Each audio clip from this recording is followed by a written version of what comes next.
words, they can coordinate their shared secret key to agree on the fact that it actually does match. If you look at the paint on the side, right? This is how they arrive using multiple numbers on the agreed upon values so they both understand they can encrypt and decrypt. The colors in the figure will be used instead of numbers to simplify the Diffie-Hellman key agreement process. The DH key exchange begins with Alice and Bob, each arbitrarily agreeing on their own color, okay?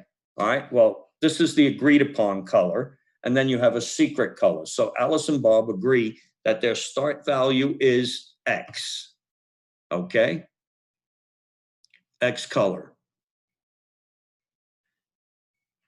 Arbitrary common color that does not need to be kept secret. These are the nonces applied to the other side, all right? The agreed upon color in the example is yellow. Next, Alice and Bob each select a secret color. Alice chose red, Bob chose blue. The secret colors are never shared between the systems.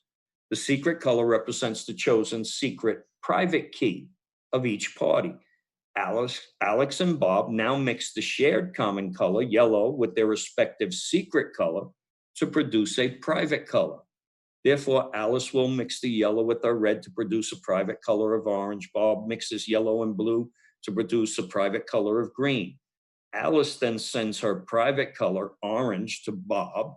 Bob sends his private color, green, to Alex. Now, when they remix them again, they both arrive at the same brown color, which means we both have the same shared secret key, even though we never transmitted the key over the wire. I hope that makes kind of a little bit of sense. Okay, so network security breaches can disrupt e-commerce, cause loss of business data, threaten people's privacy, compromise the integrity of information. Vulnerabilities have to be addressed before they become a threat and are exploited. Mitigation techniques are required before, during, and after an attack, along with documentation. All right, an attack vector is a path by which a threat actor can gain access to a server, host, or network. Attack vectors originate from inside or outside the corporate network. The attack vector is ever present outside the corporate network. Inside, it's intermittent for the most part, but you always have to protect against it. The term threat actor includes hackers and any device, person, group, or nation state that is intentionally or unintentionally the source of an attack. Attack tools have become more sophisticated and highly automated. New tools require less technical knowledge to implement. Common types of attacks are eavesdropping, data modification, address spoofing at layer 3 and layer 2, password-based denial of service, password-based attacks, denial of service attacks. Remember, denial of service comes in 2 flavors. Denial of service, simple to remedy. Distributed denial of service. You got no choice but to talk to your service provider. They can help with the distributed denial of service. You really can't shut it down by yourself. Man-in-the-middle attack, compromised key, and sniffer. 3 most common types of malware are worms, viruses, and Trojan horses. Networks susceptible to the following types of attack: reconnaissance, access, and denial of service. Types of attacks are passwords, spoofing, trust exploitations, port redirections, man-in-the-middle, and buffer overflow. Always remember, on every single electronic device that runs with an operating system and any type of CPU, when you drive the device down in resources by flooding it with bullshit to process, you open up other security holes in the device that are normally covered by the device's ability to rapidly respond. When it can't rapidly respond, well, then you're opening yourself up to attack. IP attack techniques include ICMP, amplification and reflection, address spoofing, man-in-the-middle, and session hijacking. Threat actors use ICMP for reconnaissance and scanning attacks, ping sweeps, port scans, all that good stuff. launch information gathering attacks to map out a network, tracing their way through, doing mask requests, getting mask replies, discovering which hosts are active so they can limit the actual attack to active hosts and not set off sensors when they attack inactive hosts. Identify the host operating system, which is OS fingerprinting, determine the state of a firewall. Threat actors often use amplification and reflection techniques to create denial of service attacks. Let's see, popping up with stuff. Yeah. Diffie-Hellman. Diffie-Hellman is a method to securely exchange what you need to confirm a shared secret key at both ends of an open communications channel. That means insecure, over the internet, however you want to look at it. You pass a nonce from one end to the other, and you pass a nonce from one end to the other end. So back and forth, you pass a nonce. This is a number used once, all right? This is to generate a specific value. Then devices exchange more information. And in essence, what they're doing is recalculating every time they exchange information till they finally reach a common value indicating that we're using the same shared secret key, even though we didn't pass that secret key over the open, insecure channel. Okay? Now, once you know that, you can perform other tasks like encryption, etc. And you'll still be able to decrypt at the remote end because the values necessary to determine we have a common config that will work have already been exchanged over the open, insecure channel, in a sense, securely. Does that help? There are like 24 different levels of Diffie-Hellman that can be used with differing key lengths. Don't worry, we cover Diffie-Hellman again when we actually do site-to-site VPNs. Moving right along.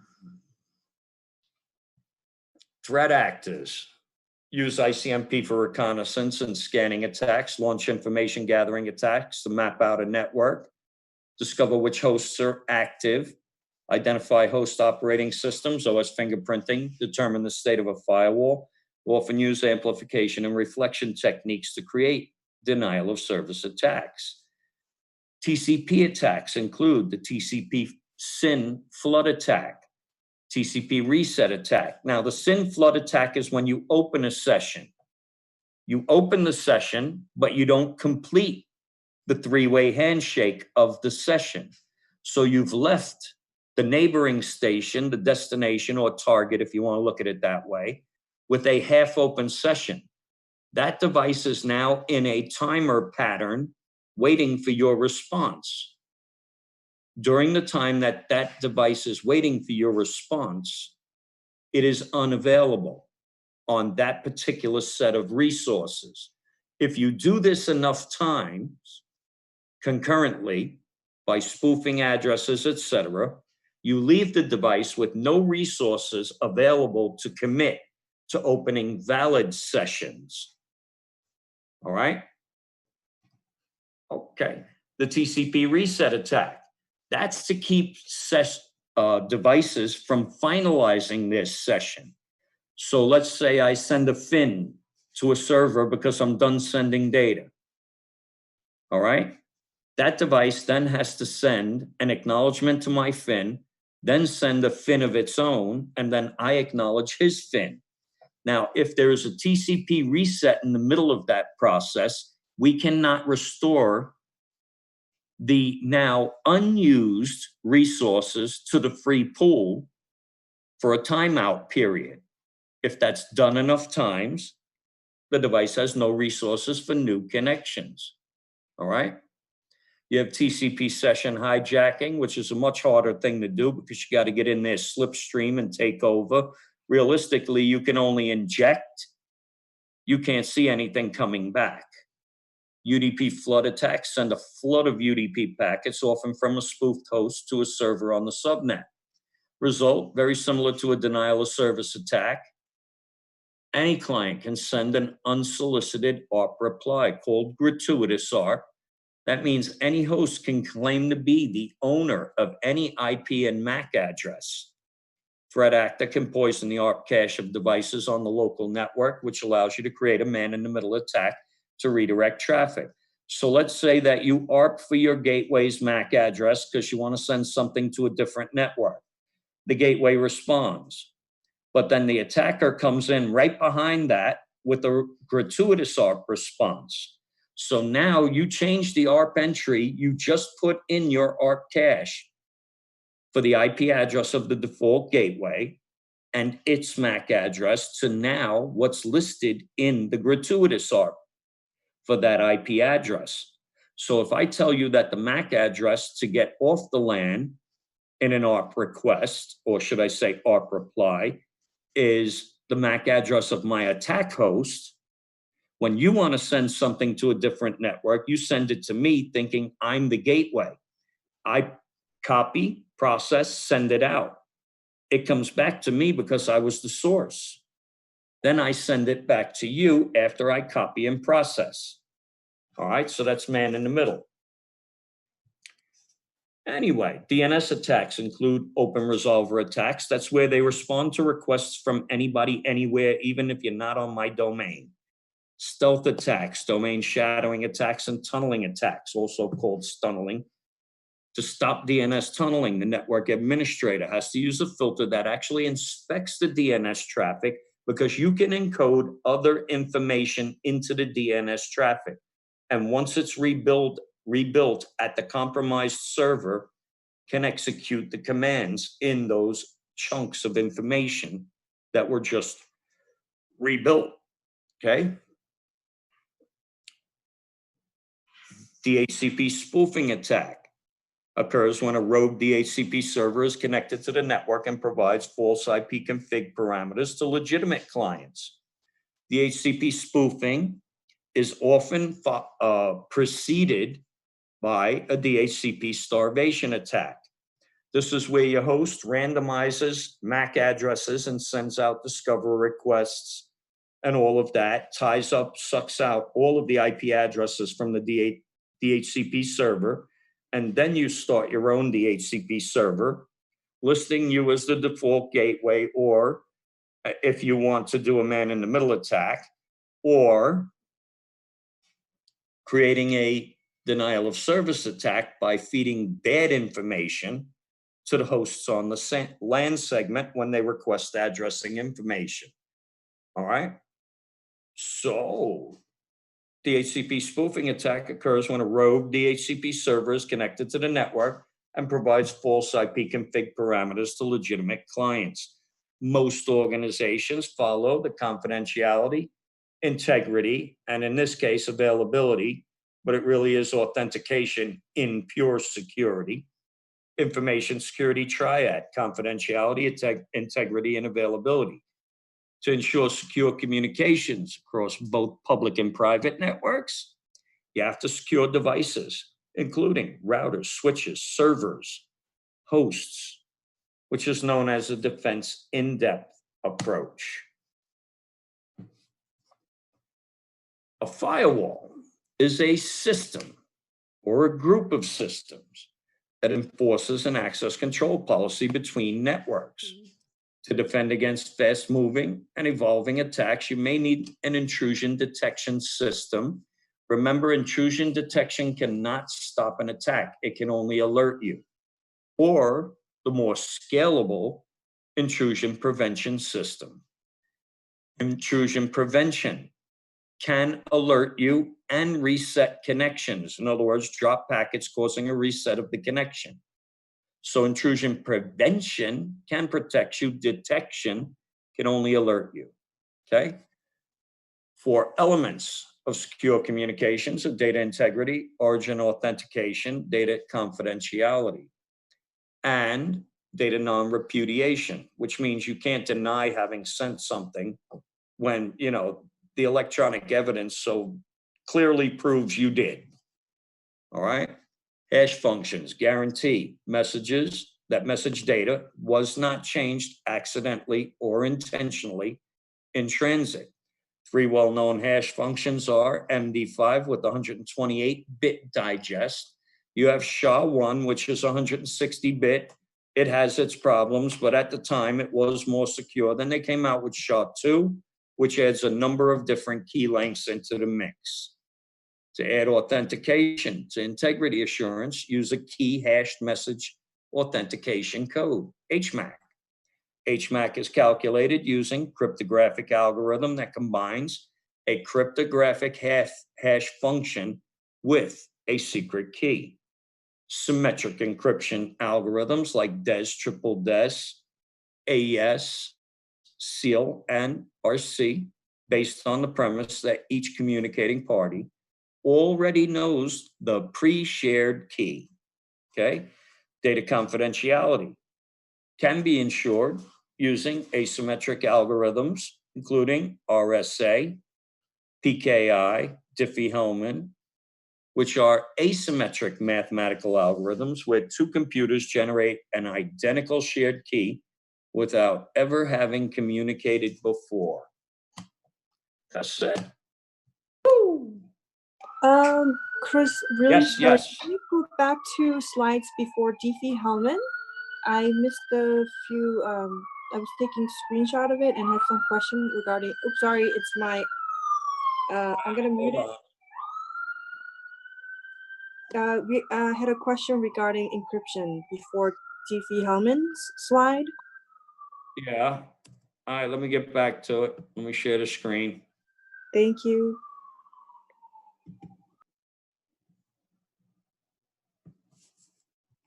All right, so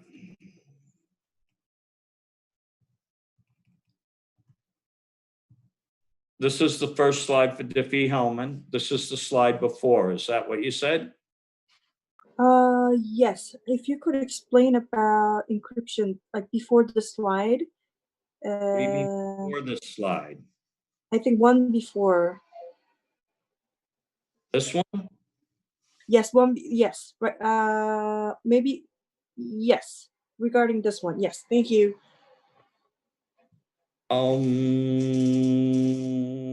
In a general sense, asymmetric encryption has one key to encrypt the data.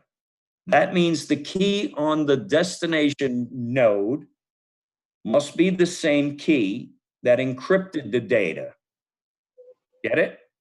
Yes. On one end of the session, you have a key to encrypt. You must use the same type key, get it? Algorithms, when I say key, algorithms to decrypt. All right, and that's a separate key. Then on the destination end, you have a key to encrypt. So the key to encrypt is different from the key to decrypt at both ends. The encryption on one side must match the decryption on the other side. And then the other side's encryption must match decryption on the other end. Does that make sense? So yes, it makes sense. Whereas, let me give you an example, all right?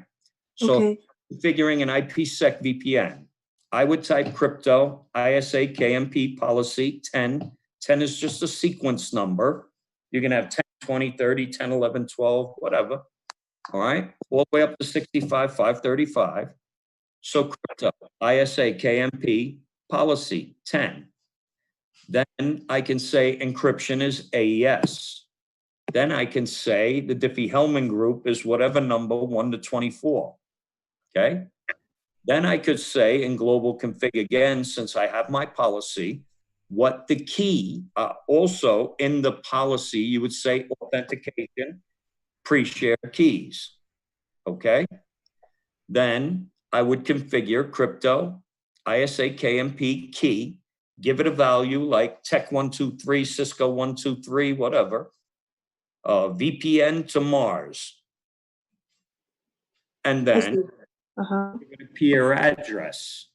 The other end, where that peer address is, must have the same VPN to Mars as its key. Okay. Now Diffie-Hellman comes in when ISA-KMP kicks in.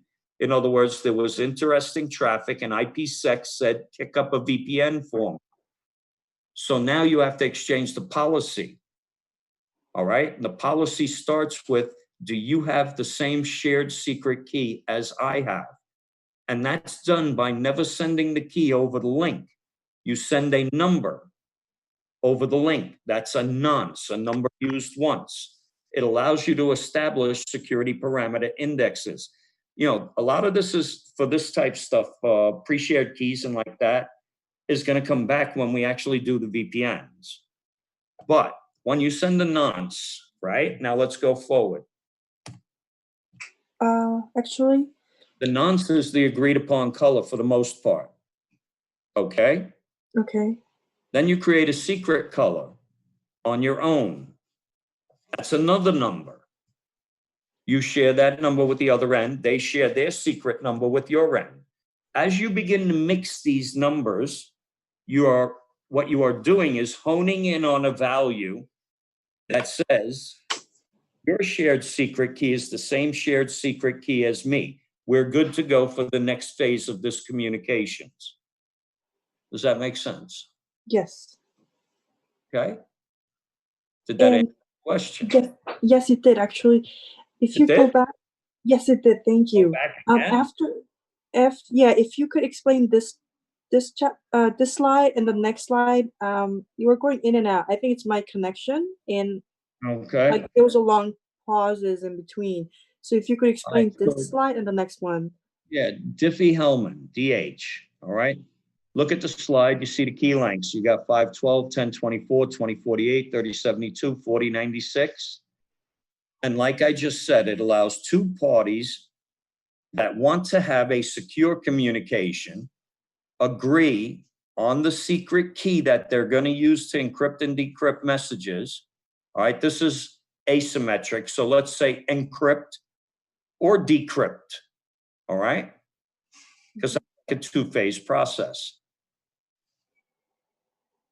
So with this Diffie-Hellman, you have 24 different levels of Diffie-Hellman. Some levels use the low end 512, other levels use 1024, 2048 and higher. Okay. There are 24 different Diffie-Hellman groups that you can use for this process. Then you have digital signature standard that uses digital signature algorithm. Okay. Public key algorithm based on other signature schemes. All right. However, while the creation speed is similar to RSA, and you know that which is the next one, RSA, when you set up a device for secure shell, you have to have RSA signatures. All it is a key string, a large key string generally, but it's a key string. Both devices, like when you initiate a connection to a secure shell device running a secure shell server, like from your host to a router, right? The very first time you connect, you do realize that you have to accept the key. Okay, so when you accept the key, that is when the devices begin their process of securely transmitting the key from the server to you, so that every time you connect, while those keys are valid, you can just connect using your username and password without having to constantly recreate and agree on key sets. Does that make sense? Yes. And so the DSS is slower for verification, but similar in speed for creation to RSA. You can create it quick, but when you open it up and decompose it, decompile it, de-encrypt it, it's slower. All right. Okay. You have the RSA, which are digital signatures. You've done those with setting up secure shell. You have other asymmetric key encryption algorithms like elliptical curve and Elgamal stuff. Now, what you use is what you use. Does that make sense? You can mix these. When we get to the VPN stuff, you're going to see you can mix and match these. All right.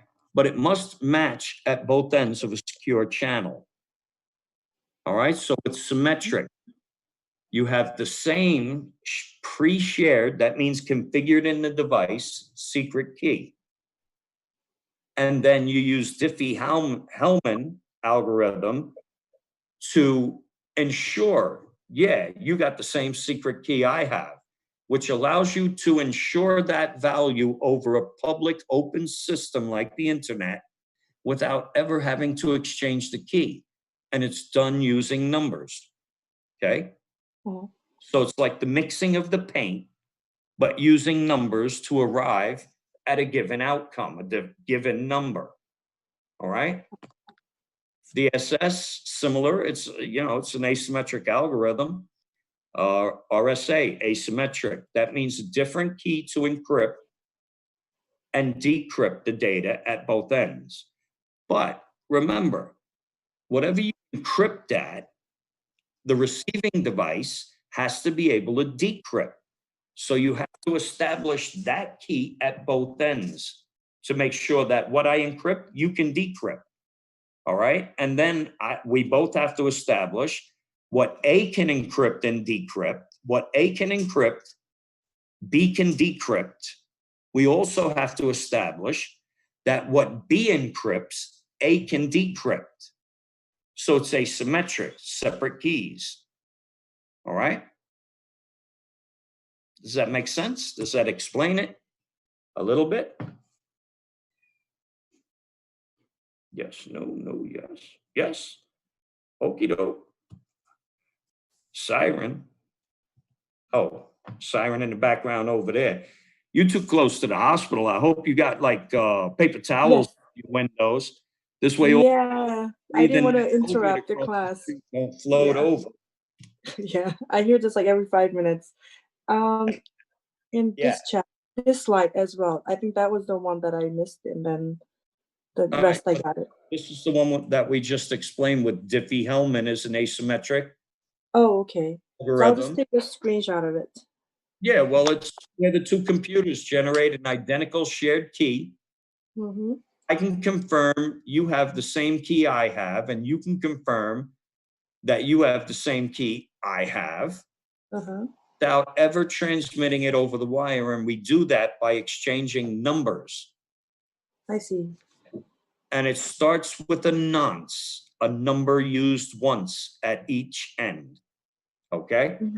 Again, like I said, we're going to hit this again, Diffie-Hellman, when we do IPsec VPNs. Okay? Okay. Thank you so much. Now, Appreciate it. this is, you know, this allows the symmetric encryption systems to operate. Your policy uses the asymmetric method, let's say Diffie-Hellman, to get that pre-shared secret key and ensure it's the same at both ends. But then IPsec typically uses the ISA-KMP process to exchange its encryption, symmetric encryption like DES, triple DES, etc. That's why I said this gets explained a little differently when we actually hit the VPN side of it. Oh, I see. Okay. Okay. This is just the blank, plain out, you know, drab data on this stuff. The actual use comes in with the VPN part of it. Okay. Okay. Okay, I see. Thank you. So where were we up to? Now I forgot. We were up to here, right? No, yeah, no. I thought you already wrapped. Yeah, that's what I No, thought. no, I mean it doesn't hurt. It doesn't hurt. Uh-huh. All right, so let me break that one. So that was module 3. What time we got? 1:56. All right, so module 3, then module 4. Woo, wait a minute, where am I? I'm in the wrong place.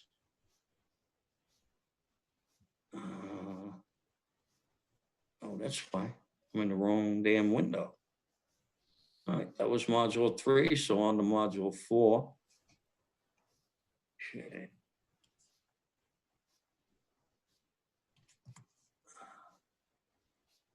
Okey-doke.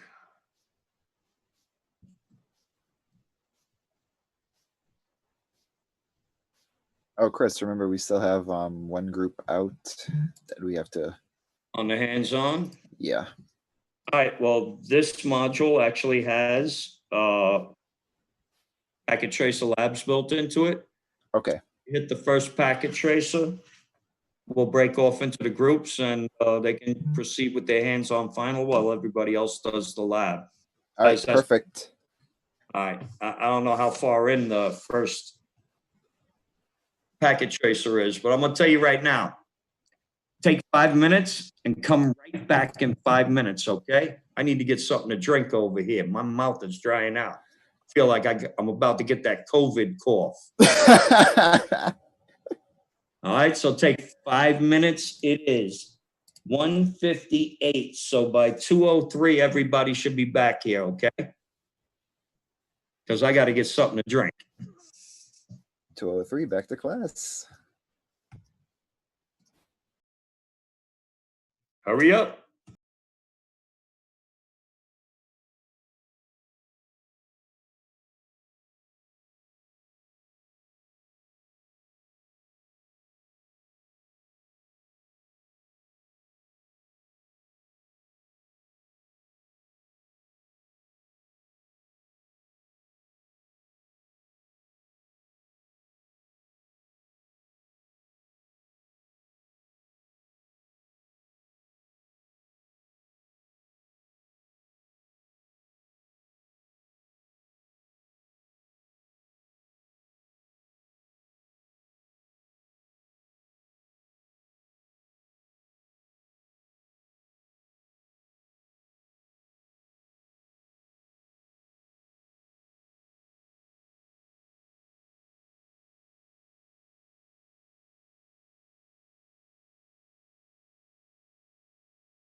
because without it, all traffic is forwarded by the router. The router does not stop any traffic.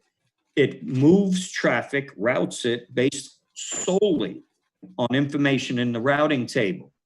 Now, if you want to control access through the router, you have to configure access control. Now, the way that ACLs operate is what you do not explicitly permit by typing permit statements, you implied you wanted to deny it. Does that make sense? Because an Yes. used typically, let's say permit this, permit that, permit the other thing. By default, all other traffic is denied. Okay, so that makes it more secure. If you want it to be permitted, you must explicitly state to permit it. Now, there are two ways you can do ACLs. You can permit the traffic you want to permit, thereby denying all other traffic. Or you can deny the specific traffic you want to deny and permit everything else. You have to look at which gives you the least amount of statements and is most highly optimized and geared toward your security policy. That's how you know how to implement them. Also, in addition to that, the placement. What's the extent of your control? And realistically, where do you want to bump this traffic off? I mean, I like extended ACLs, but they are a hit to processing on a router. Standard ACLs, far less of a hit, but still a hit. You know, the problem with standard is the traffic gets all the way through your network, only to drop it at the destination. But extended is better. It stops it at the source, right? Extended drop, yeah, it kills it right at the source. So this way you don't have to waste line time transmitting. You don't have to waste encapsulation, routing resources, all of that good stuff. You know what I mean? So just to confirm, when you actually put in a deny Represents the command, chosen you're not secret. only denying that, you're also the still mix. implicitly denying everything else? Yep. If you have one, let's say we create an access list 1, deny host 192.168, 1.10. And that's the only statement. And then we go to int G00 and say IP access group 1 outbound. Nothing goes in because the implicit deny denies everything. Now, if Okay. you add access list 1, deny 192 host 192.168 1.10, and then access list 1 permit any int G00 IP access group 1 outbound. Only the 1.10 host is denied. All other hosts are allowed. Does that make sense? Yes. So, but just to make sure, the permit any or the permit any command that takes off the implicit deny for everything else by default. Doesn't take it off, really. It's Yeah, still it's there. It's after the permit any. That's Yeah. the problem. The Once way you that permit any, you don't process anything else. once an ACL, once the router makes a match to an entry, it doesn't process anything after that. So once you hit that permit IP or the permit any, whatever the case is, if you're using standard, extended, whatever, Ended. whatever, when you hit that, it won't process further. So it never hits the deny statement that's hidden behind that. Oh, okay. Okay. That's why you have to look at it like this. On complex networks, large networks running a lot of services, you got to weigh the balance between what type of ACL you want to use. All right? Okay. And you also, like I said, you have to make sure your statements are organized in what appears to be a highly optimized manner. The bulk of your traffic, let's say the bulk of your traffic is from network A for HTTP and FTP. Your access list is 50 lines long. Are you going to put that all the way at the bottom, or are you going to put it up to the top? Up to the top, of course. This way, you're in and you add the access list for every packet that matches, rather than having to go through 50 lines only to be allowed or denied at that point. Does that make sense? Yes, definitely. Okay. Now, The obscure stuff goes down low. yeah, there's a problem. Well, not a problem, but there's a reason why we just don't permit specific traffic. It's because on a given network, you don't know all the applications and what Right. protocols or ports they're using. That's why we default to denying traffic that we want to explicitly deny and allowing everything else, because we might break a lot of other stuff if we just permit specific traffic only. Absolutely. Okay. Okay. All right. Thank you. All right. So it's 3 o'clock. We still got a do note in the next module, which is module 5. All right. If you go to the packet tracers, you have quite a few labs for module 5. If you want to start, break into rooms. We got one group still working the final, I believe. Yes, no? Yeah, one group left. All right, let's see. Let me see what everybody's sending here. That was yesterday. Okay. What is this? Yeah, that don't work. All right. So I'll break you into groups, and you can start. Those of you that are done with your hands-on final, the practical, start working the chapter 5, the module 5 packet traces. There are a few of them in there. Okay. There's also a challenge in there, which is not, I mean, you're going to have to think on that one. Those of you that have to do your hands-on, I'll break you into rooms and Kevin will take a peek at what you're doing. Okay.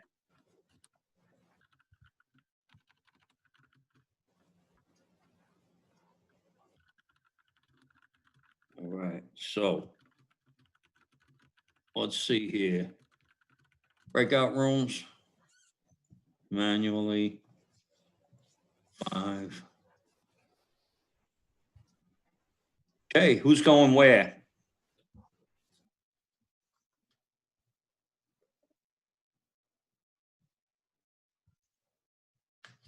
Group 1.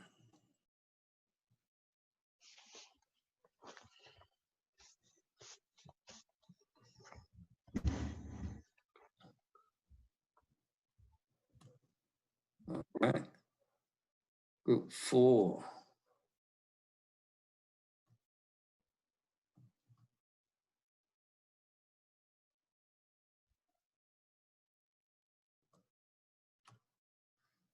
And then group 3.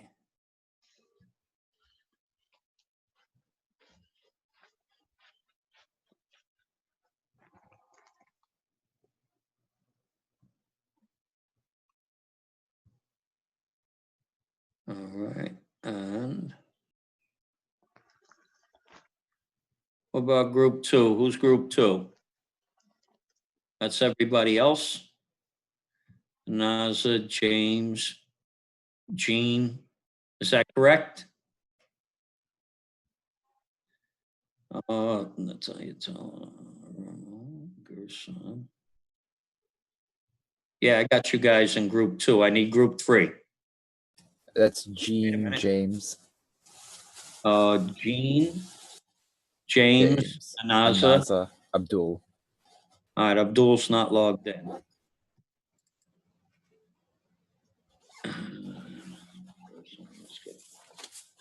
All right. Rooms is opened. Rooms are open. You can go bounce to the rooms and start doing the work. Highly recommended. Look, I'm no joke. I can't see what you guys are doing. All right. So if you tell me you're doing the packet tracers, I presume you're doing them. Okay. I mean, really, I presume you're doing them. I hope you are. This is the time to do this stuff. You got nothing better to do. Might as well do it. You'll be that much better off once we get to the other end of the tunnel. All right. I'm here. If you need me, I think I got everybody. All right. I got unassigned. Celeste, breakout room 1. Kevin, where do you want to go? Or just give you co-host? Yeah, give me a co-host and just toss me wherever. I'll navigate my way.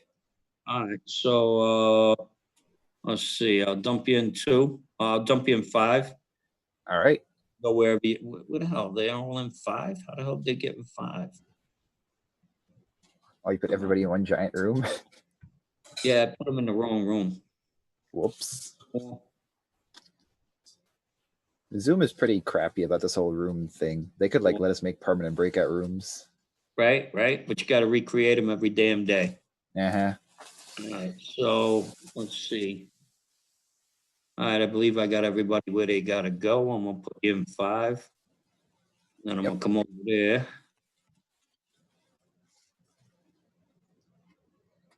All right, and you should be set. Okay? Yep, I'm set. All All right. right. I'll see you in a little while. Yep, yep. Anybody needs me, you know where I am. Just send out a holla. You can do that from inside the room, okay? And in the meantime, I'll bounce through every little bit. Check on who needs help, all right? See yous.